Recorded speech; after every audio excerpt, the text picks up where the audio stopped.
Cambridge Preparation for the Toefl Test, 4th edition. 4. Exercise L21.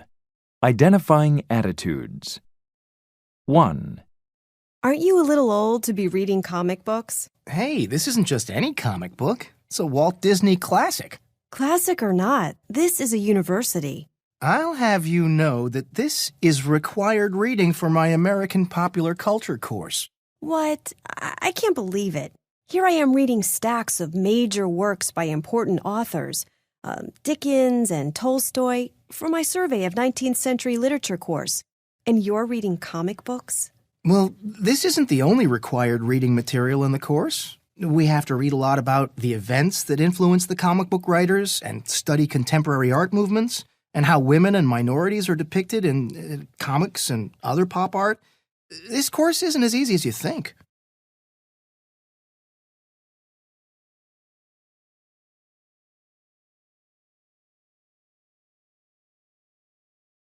Two. Well, Jane, how was your first day of classes? Great.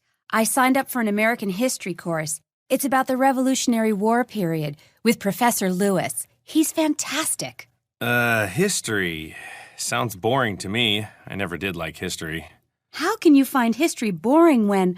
Oh, I guess you never had a teacher like Dr. Lewis. He describes the events so vividly that it seems as though you're actually there, like caught up in the issues. You would really get into it. Well, maybe. Oh, come on. Why don't you take it? It's not too late to add a course. Well, I don't need it for my major, and there are other courses I'd rather take as electives.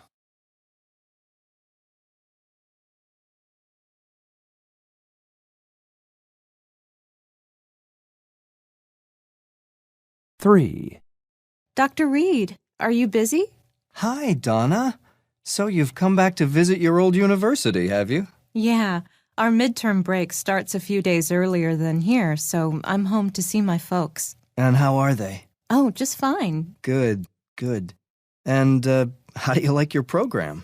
Oh, it's great. It's a lot of work, though. Well, now that you're at the doctorate level, you can expect that. Yes, of course. And Dr. Jennings is...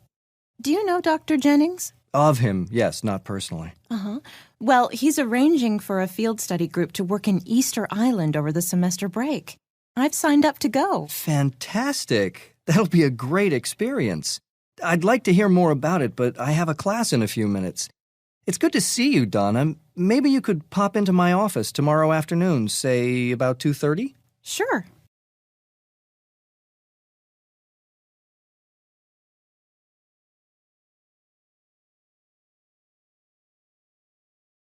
Four. Good morning. Can I help you? Yeah.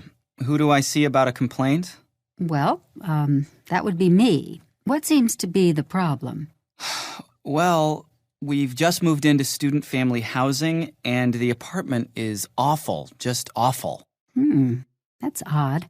All our units are inspected and decorated before new people move in. I'm sorry, but not in this case. The walls are dirty, and the refrigerator doesn't work, and... I see. Well, that's highly unusual. Could you please tell me the number of your unit? It's 42 in South Court. 42? Are you sure? Let me look. And your name? Anderson. Daniel Anderson. Sure? Let me look.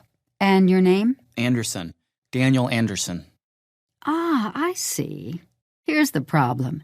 You've been issued the wrong unit. Number 42 hasn't been redecorated yet. I'm really sorry about this. Let's see. You should have been given number 43. It's directly across from number 42.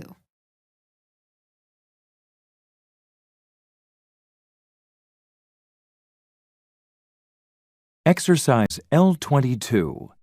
Identifying the speaker's purpose. 1. So, does competition promote success? Think about it. Does competition promote success?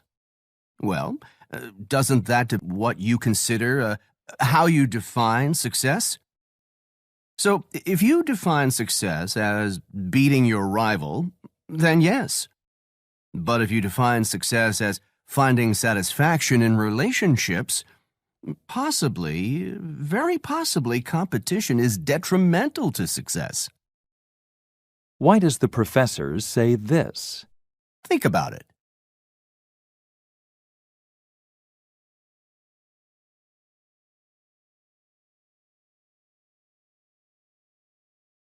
Two. In looking at the teeth of skeletons from the Mesolithic period, it was found that those from Northern Europe had fewer cavities than those from Southern Europe. Why? Simple. Diet. The breakdown of non-carbohydrate foods like meats and fish doesn't form acidic byproducts, whereas carbohydrates are cariogenic. Caries, cavities. In other words, causing tooth decay. Carbohydrates, especially the sugars, are cariogenic. They produce acids that destroy teeth. Why does the professor say this? Caries, cavities. In other words, causing tooth decay.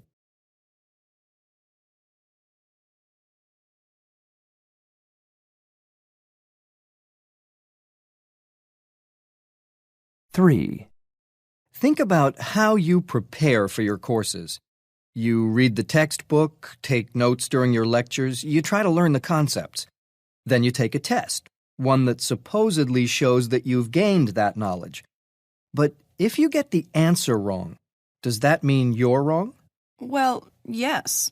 If I get the answer wrong, then I didn't know the concept or didn't understand it, right? I suppose I could have misread the question. It might mean the question was badly written. It could be any of those things. But I want you to look at this in a different way. When we study the way children gain language, we see certain steps, some of which appear as if the child is regressing in language acquisition instead of progressing. Let me give you an example. When a child has acquired a certain amount of language, she uses the form I went correctly. But later in her language development, she starts using the ungrammatical form, I goed, a word that doesn't exist in English. The child has probably never heard anyone say that. This, by the way, can be very unsettling for parents. But after a while, the child goes back to using the correct form. Now, this is a natural progression in child language acquisition. So, with this in mind, think about a test you didn't do well on. Now, the incorrect answers you chose, were they an indication of where you were in the process of understanding particular concepts? In other words, maybe they were correct in terms of the stage of your learning. Does that mean, Dr. Blake, that when I fail your final, I'll get a pass? I'm afraid not, Tom. Why does the professor say this? But I want you to look at this in a different way.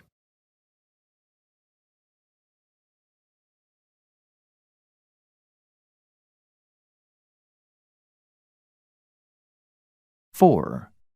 Well, we've been rock climbing together now on several occasions, and I think everyone has made excellent progress. So, with that in mind, I thought you might be interested in a special climbing workshop at the State Park Climbing Center. The thing that really strikes me is the people who will be leading the workshop. Jim Brown, for example, one of the most experienced rock climbers in the world today. I hope that you'll be able to arrange to attend.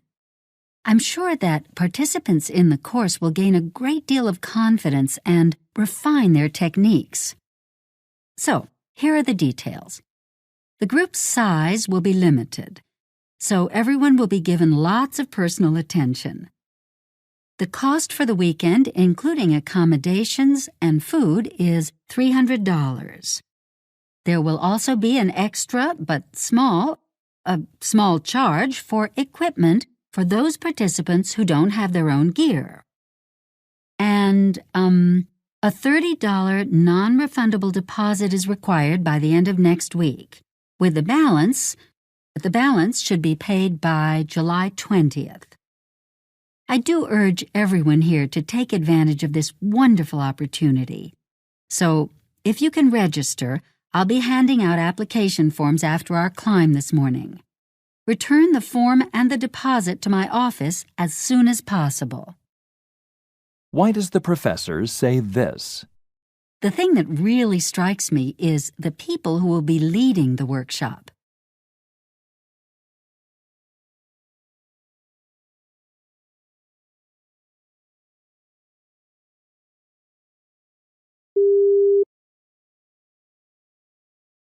Exercise L23.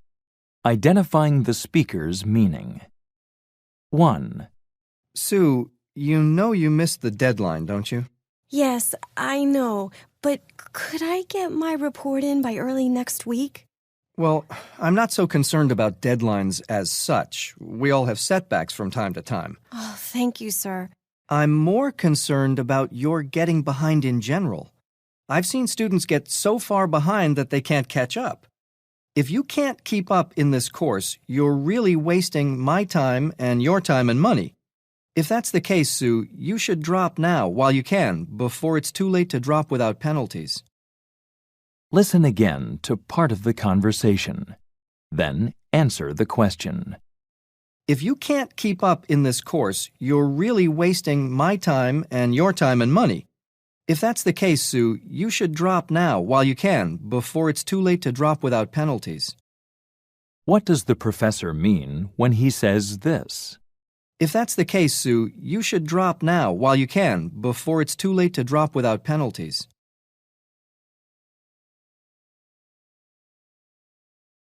Two. I dropped my physics course because I discovered it didn't meet my degree requirements. You wouldn't know anyone in the class who'd like to buy the course book, would you? Not offhand, but if you bought it new and kept the receipt, I'm sure you could get your money back or exchange it for one you do need. Really? I could do that, could I? Well, yeah, if it's within a reasonable period of time. Listen again to part of the conversation. Then answer the question. Not offhand, but if you bought it new and kept the receipt, I'm sure you could get your money back or exchange it for one you do need. Really? I could do that, could I? What is the man doing when he says this? Really? I could do that, could I?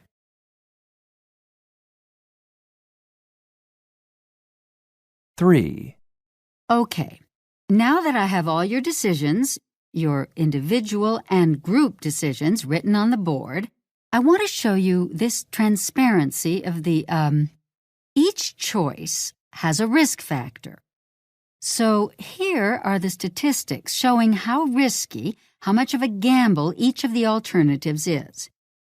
So take a moment to compare the risk values with the choices you made. What kind of jumps out at you? Yes, Jason? Well, the individual decisions within each group are, well, not always, but they tend to be less risky than the decision the group made. Right. Do you see how, as individuals, most of you were not willing to take the gamble, but as a group, you were? The term for this phenomenon is risky shift. Risky shift. A shift in position from less risky to more risky. If we were to average the risk factor of the group's individual members, it usually, but not always, shows that individuals are more cautious about taking a gamble, while a group decision has a higher risk. So, what implications does this have? Think about business and political decisions in particular. Listen again to part of the lecture. Then answer the question. So take a moment to compare the risk values with the choices you made. What kind of jumps out at you? What does the professor mean when she says this? What kind of jumps out at you?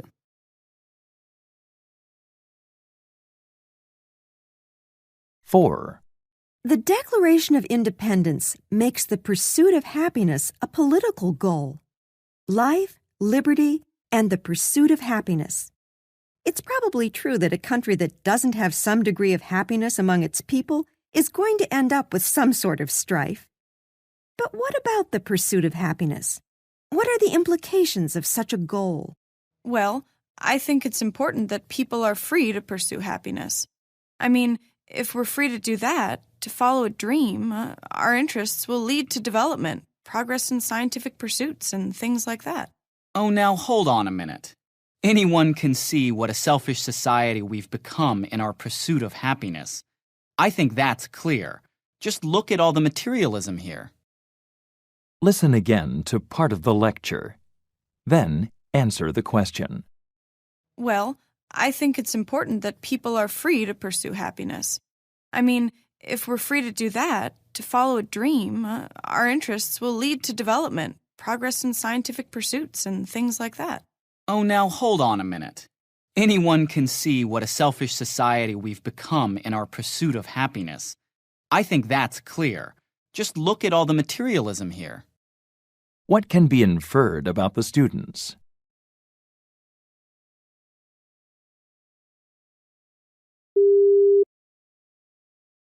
Listening Mini-Test 3. Questions 1 through 5. Listen to an architecture professor talk about hazards in the home. It used to be that the safety of a house was judged simply by whether it stood up or not. Well, things have changed. During the 20th century, people began to build houses with synthetic materials. And unfortunately, these materials have proved over time that they endanger the health of the owners or the house's occupants, since the owner doesn't necessarily live in the place. So, what are these synthetic materials? Well, asbestos, for example. Asbestos, which was used as roofing sheets and paneling. This was found to cause memory loss. No, I'm sorry. It causes lung cancer. Asbestos has been found to cause lung cancer, and formaldehyde causes memory loss. Formaldehyde was used in insulating foams, synthetic resins, and glues in things like plywood, chipboard, hardboard. Formaldehyde used in this way causes damage to the nervous system and, as I said before, memory loss, severe memory loss. Then there are wood preservatives. Now, wood preservatives contain potent fungicides and insecticides. These cause cirrhosis of the liver, bone marrow atrophy, and nervous disorders. I'm really painting a bleak picture, aren't I? And that brings us to paints. At one time, lead was the major ingredient in paint. You may think that when lead levels were restricted due to lead poisoning, that was the end of the problem. Now, get this.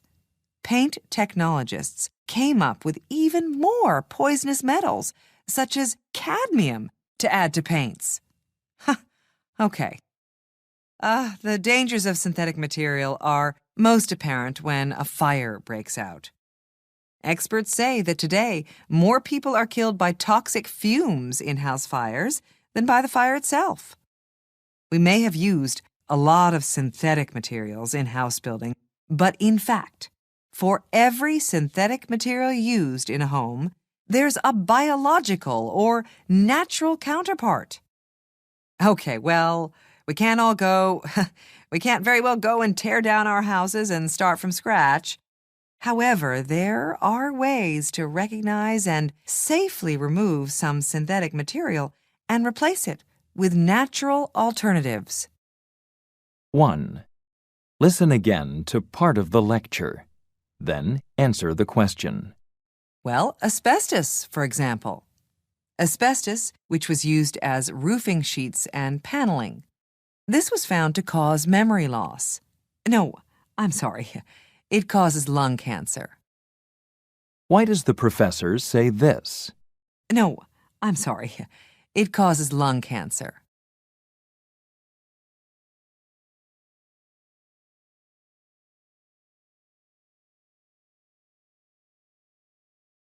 Two. Listen again to part of the lecture. Then answer the question. These cause cirrhosis of the liver, bone marrow atrophy, and nervous disorders. I'm really painting a bleak picture, aren't I? Why does the professor say this? I'm really painting a bleak picture, aren't I?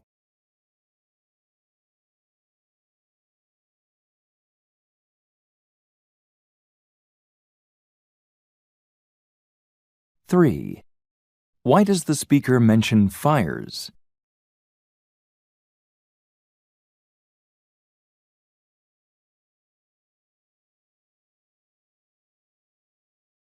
Four. What would be an example of a natural building material?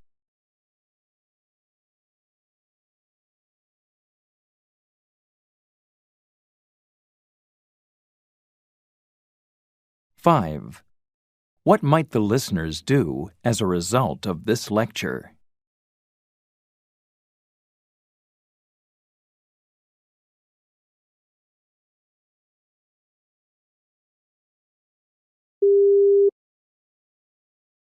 Question 9. Listen to a discussion between a professor and his students. Are there any questions concerning the required reading list I just passed out? Yes, I have one. I was wondering. I see that some of the book titles have an asterisk by them. Could you explain why? Yes, of course. Those books are out of print. I asked the library to purchase them, but unfortunately they can't be purchased, so I've put my personal copies on reserve at the library. Since you can't take materials on reserve out of the library, you'll have to read them there. You have to go to the reserve desk on the second floor to check out anything on reserve. Okay? Anything else?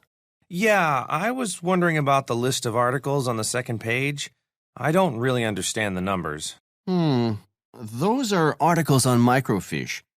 Have you ever used microfiche? No, I haven't.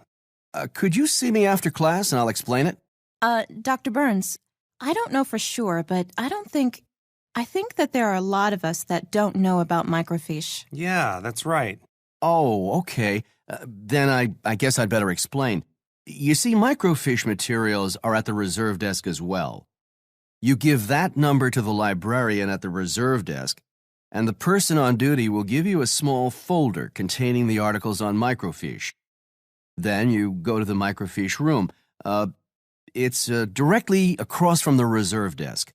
It's where the microfiche machines are.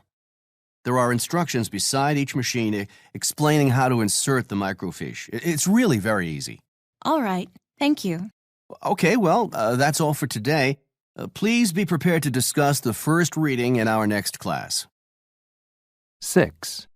When would this discussion most likely take place?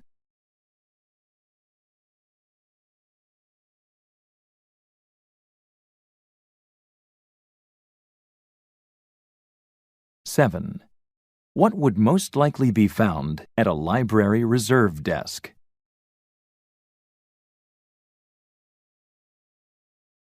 First reading in our next class.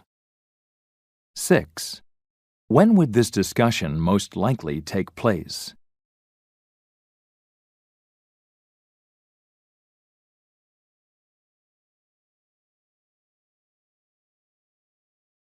Seven. What would most likely be found at a library reserve desk?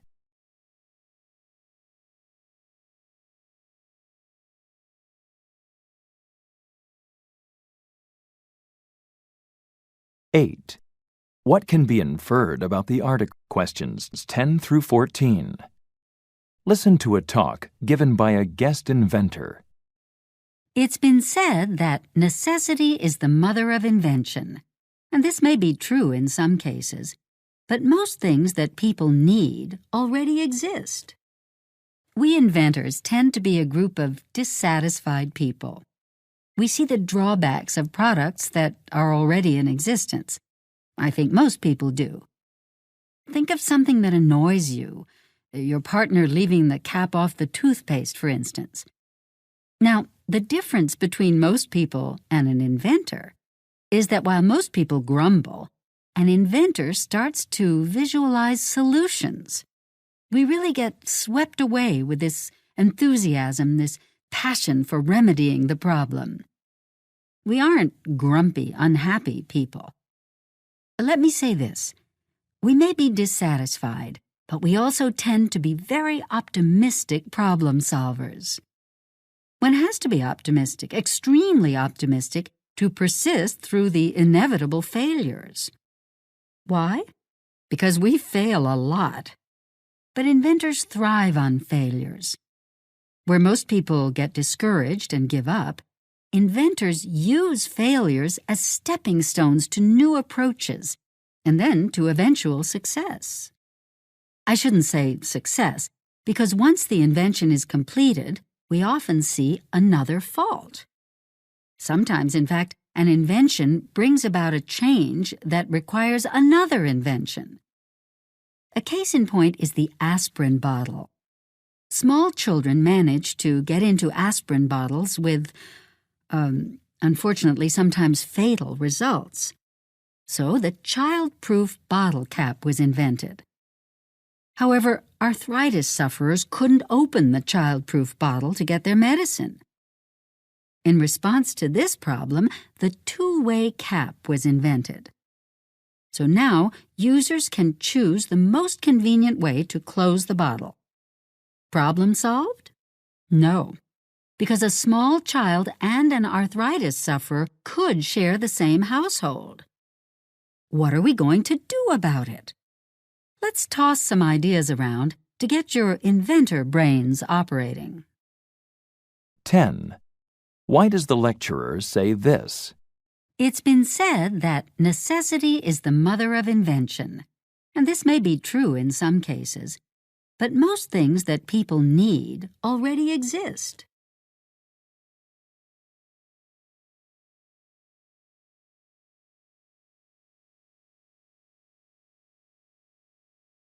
(11) Why does the lecturer say this? Let me say this. We may be dissatisfied, but we also tend to be very optimistic problem solvers.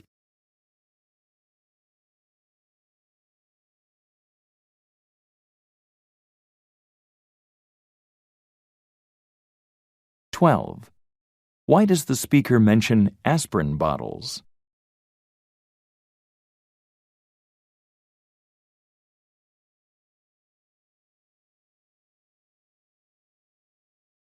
(13) What might happen as a result of this talk?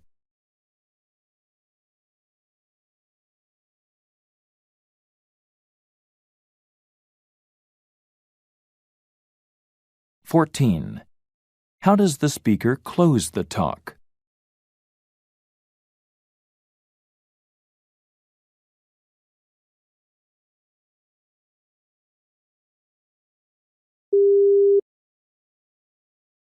Questions 15 through 18. Listen to a discussion in a cultural anthropology course. One way cultural anthropologists can study a culture is by sifting through garbage dumps. Garbage is the remains of what a society used or threw away. Let's take, for example, an orange peel. What can I tell by looking at an orange peel? Well, I think you could possibly tell whether that orange was eaten or made into juice. Okay, good. Let's imagine that we have a pile of orange peels, okay? This pile of orange peels indicates they were squeezed to make juice. What information can I gain from that? You could find out, count those peels and estimate the number of oranges used. Enough for 2 glasses may indicate a single person or a couple. And enough for a couple of quarts might indicate a family. Good. So we can make estimates on numbers of people. We can make even more assumptions. For example, what could we infer if there's enough for 50 people?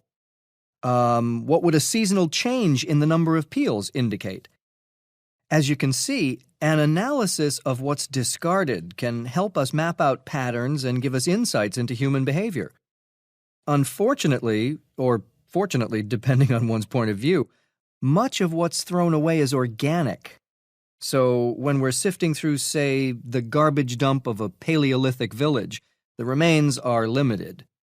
Of course, there are places where artifacts are better preserved, areas with dry desert air, such as Egypt, for instance, or with freezing temperatures, such as the Arctic regions. Oh, we've run out of time. Okay, I want you to think about when you pass a pile of garbage, look at it and think about what that garbage can tell you. Tomorrow we'll discuss cultural anthropologists and the issue of grave robbing. 15. What are the students probably interested in?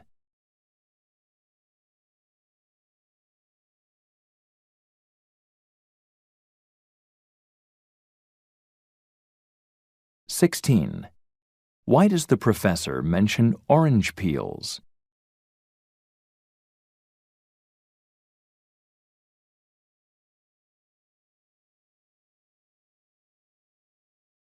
17. What would most likely be found in a Stone Age garbage dump?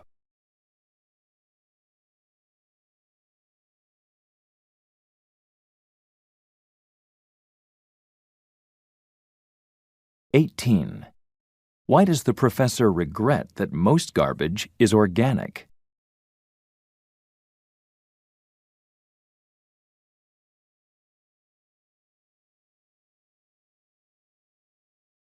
1. Listening Session Practice Test. Listen to part of a lecture in a psychology class.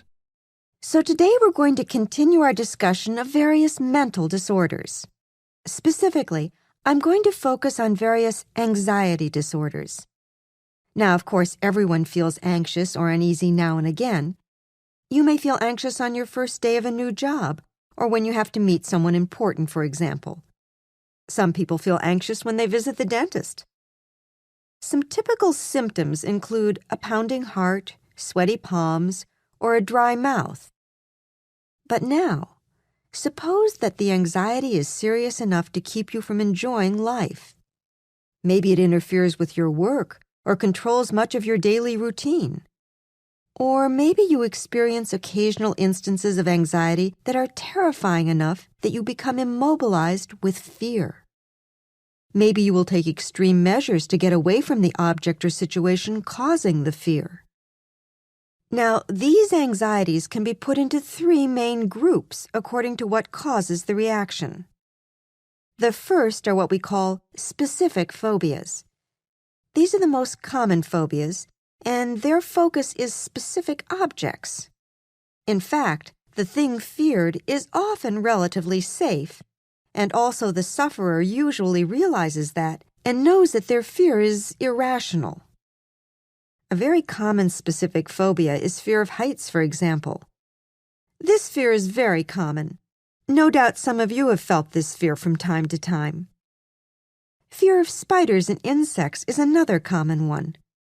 Spiders are not usually harmful. Well, not usually anyway. But some people break out into a cold sweat and have heart palpitations and become immobile even if they know a spider is on the other side of the room. Some of the less common phobias seem rather bizarre. For example, would you believe some people are afraid of color? Say, the color yellow? Another strange one is fear of laughter. I guess that's not a laughing matter for the sufferer. Okay, so what causes these specific phobias? Well, we don't know exactly. We do know that they tend to run in families, and they are apparently slightly more common in women. Many of them persist. That is, they don't go away on their own. At least that tends to be the case with phobias that develop in adolescence or adulthood. Specific phobias that develop in childhood are more likely to disappear with time. Another category of phobia is called social phobia. This fear is really the fear of being embarrassed or humiliated in front of other people. If social phobia is serious enough, it can prevent a person from continuing in school or work, and maybe that person avoids making friends. Now, some social phobics can actually be at ease with other people most of the time, except in particular situations.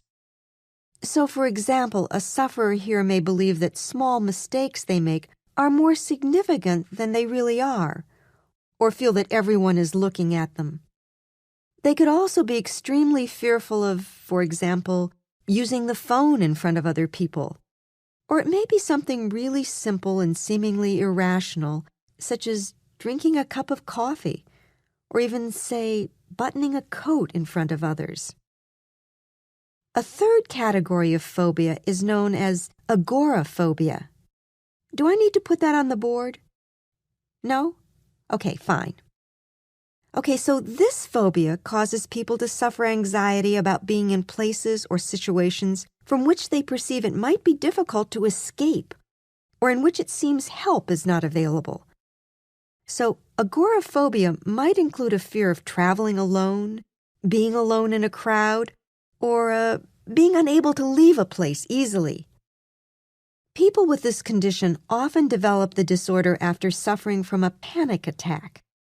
That is, a feeling of intense terror with symptoms such as sweating and shortness of breath. Such panic attacks may occur randomly and without warning, so this makes it difficult for a sufferer to predict what kind of situation will provoke a panic attack. So then he or she will try to avoid situations and places where such attacks have happened previously. Okay, to wrap up today. Well, the good news is that all of these disorders can be treated with some degree of success through various medications and therapies. Tomorrow, we'll look in more detail at the kind of treatments that might prove useful in dealing with some of them. Now get ready to answer the questions. You may use your notes to help you answer. 1. What is the lecture mainly about?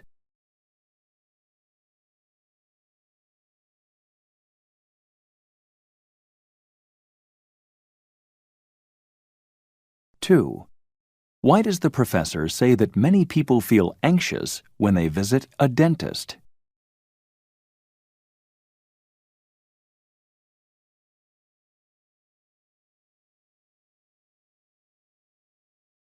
3.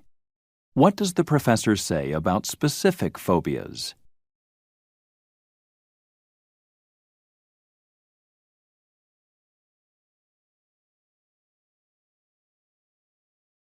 4. Listen again to part of the lecture. Then answer the question. Some of the less common phobias seem rather bizarre. For example, would you believe some people are afraid of color? Say, the color yellow? Another strange one is fear of laughter. I guess that's not a laughing matter for the sufferer. Why does the professor say this? I guess that's not a laughing matter for the sufferer.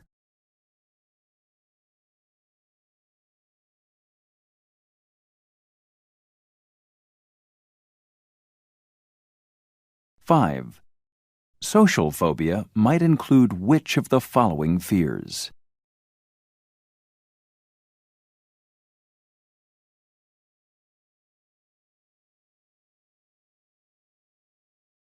6. What does the professor imply when she says this? Do I need to put that on the board?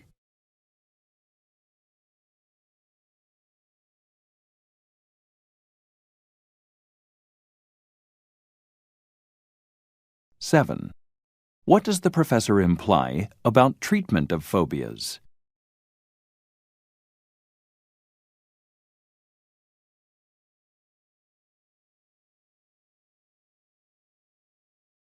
'Listen to a conversation between a student and a professor.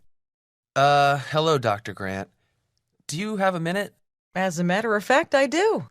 So, what do you need, Ron? Well, you wrote on my questionnaire, come and see me. Ah, yes. Ron, there are a few problems with the way you set your questionnaire up. I'm sorry to say that I don't think you've thought out the statements very well. It was a prime example of why so many people complain about filling out questionnaires. You might even alienate your subjects with a questionnaire like this. Oh, I don't want... What did I do? Don't look so discouraged. Several of your classmates have had similar problems. Okay, so what did you do? Well, for one thing, people get really annoyed with "and" statements. And statements? What do you mean by and statements? Well, let's say you get a questionnaire statement like, I like fruit and vegetables, with the choices of yes or no. Well, if you don't like fruit and vegetables, you check the no box, and if you do, the yes box. No problem. But what do you check if you like fruit but not vegetables? Oh, I see. You've several and statements in your questionnaire which need to be taken care of. Okay. Anything else? Yes, there was actually. Can I see your questionnaire to jog my memory? Sure. Here it is. Thanks. This statement. Males are better critical thinkers than females. I can tell you now what answers you'll get for that item. Most, if not all, males will mark yes, and females will mark no. It's kind of silly to have a statement that you already know how your subjects will answer. And it won't be of much use for collecting data, will it? No, I guess it won't. Furthermore, women who get this will be really annoyed with the implication that men think more effectively than they do. And once you've angered your subjects, they won't be very cooperative in answering the rest of the questionnaire. They might sabotage your results by not being truthful. Or they'll become critical thinkers and write their criticism all over your questionnaire. But chances are they'll just dump the questionnaire in the trash. Yeah, I can see that. But, how can I phrase it? Well, I'm not really sure what you're trying to find out here. Perhaps you want to know if people consider critical thinking to be more prevalent in a particular gender, in which case you could write, the ability to think critically is gender-based. Is that the information you wanted? Yeah, that's it. Anything else? Oh, look at this statement. I'm unable to think critically. That's like saying I'm stupid. How many people would answer yes to that? See? What I'd like you to do is go through every statement on your questionnaire very critically. Think, what information do I want? How can I phrase my statement to get meaningful results? Maybe you and a classmate could discuss each other's questionnaires. That's a good idea. Ron, I'd like to look it over once more before you pass it out, okay? Okay, Dr. Grant. Thank you for your help. Now get ready to answer the questions. You may use your notes to help you answer. 8. Why does the student go to see his professor?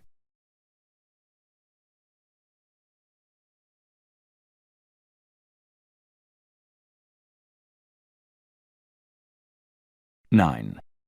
Why does the professor talk about fruit and vegetables?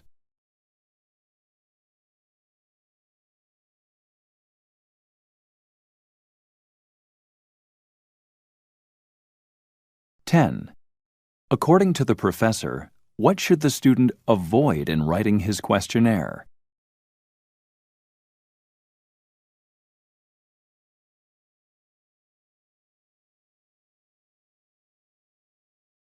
11. Listen again to part of the conversation. Then answer the question. Okay. Anything else? Yes, there was actually. Can I see your questionnaire to jog my memory? Why does the professor say this? Can I see your questionnaire to jog my memory?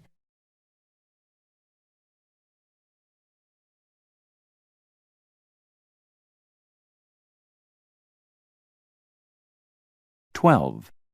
What can be inferred about the questionnaire?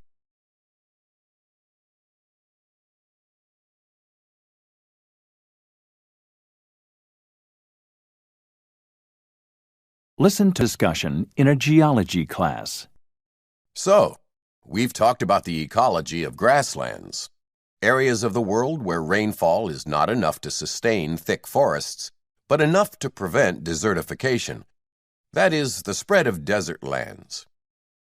I want to turn now to a discussion of a different kind of biome, or natural community, known as the tundra. Okay, so as you know, the tundra is a region of the Arctic, lacking in trees, bushes, and covered for the most part in short vegetation, well adapted to the inhospitable conditions. In fact, the word tundra comes from a Finnish word meaning treeless plain. I guess you could say that's a pretty accurate description of what you find there. Flat land and no trees. Today, I'm going to ignore the region known as the alpine tundra, which is found at higher elevations in mountainous regions all over the world. This has similar characteristics to the Arctic tundra, but also enough differences that I think we can justify spending a separate lesson on its main features. So, to understand the life systems that exist in the tundra, you have to understand that below the surface is a permanently frozen layer of soil. This is the layer called the permafrost. Perma from permanent, in other words, permanent frost. Anything that grows there has to be able to adapt first to this impenetrable floor of frozen soil. What do you think could be one adaptation to this situation? Well, plants would have to have short root systems because the roots wouldn't be able to penetrate the hard layer. Okay, that's right. So what about any rain that falls, or water from melted snow in the summer? Where does that go? Well, I guess it can't go anywhere if the ground is too hard to soak it up and too flat for it to drain off. Right. So what you get is a kind of shallow, waterlogged top layer of soil which freezes and thaws as the seasons change from winter to summer. So, on the surface, marshes form, and in low-lying areas and depressions, small lakes and ponds are common during the periods when the ice and snow melt. This poorly drained water on the surface provides moisture for plants. In fact, there is relatively little annual rain, so this marshy, wet ground is important for plant growth. So what about the soil itself? What would you guess is the nutrient value for living things? Well, since it's very cold most of the year, wouldn't that mean that dead organisms break down slowly? So, wouldn't that mean a low level of nutrients for plants to use? That's absolutely correct. Just as with the moorland biomes that we were discussing last week, mineral nutrients are in short supply because cold, waterlogged soil slows down the rate of decay of dead plants and other organisms. So the plants that do exist have to adapt to this special environment, a poor, shallow soil and a bitterly cold climate with strong winds. You mentioned the short root systems, but what other kind of plant characteristics do you think might be useful in a region like this? Well, given the strong winds that blow, wouldn't it be useful to be short? After all, tall plants with shallow roots would be easily blown over. True. And to add to that, of course, the short roots can only maintain short plants. So that's another reason why the plants are very short. Another adaptation is that the plants cluster together in groups, often taking advantage of depressions in the ground to avoid the strong winds, and that helps them to resist the cold temperatures. Then, also, the snow itself helps them survive in these conditions, since the snow effectively insulates against the bitter cold. When the snow melts in the spring, of course, the plants have a ready supply of moisture, making up for the low levels of precipitation in the region. So, when the summer finally comes, what you get is a time of compensation, you could say. As you know, the summer sun never sets at these high latitudes, so the plants get sunlight for 24 hours a day. It's as though they work overtime to produce essential sugars and the other substances necessary for plant functioning from this continuous light energy. It's like the sudden arrival of summer, as if the vegetation as well as the insect and animal life were hurrying to take advantage of the relatively short time before the onset of the next winter. Now get ready to answer the questions. You may use your notes to help you answer. 13. What is the discussion mainly about?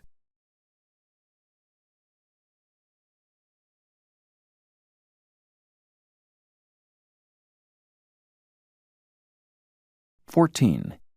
Why does the professor not want to discuss alpine tundra?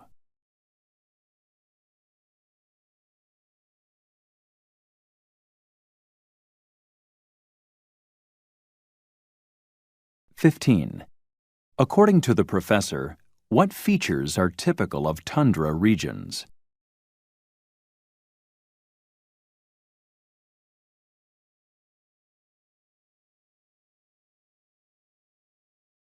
16.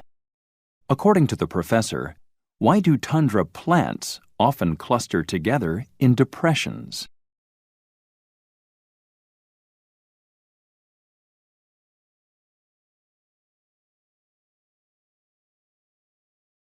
17. In the discussion, various facts about plants in the tundra are mentioned. Indicate whether each of the following describes tundra vegetation.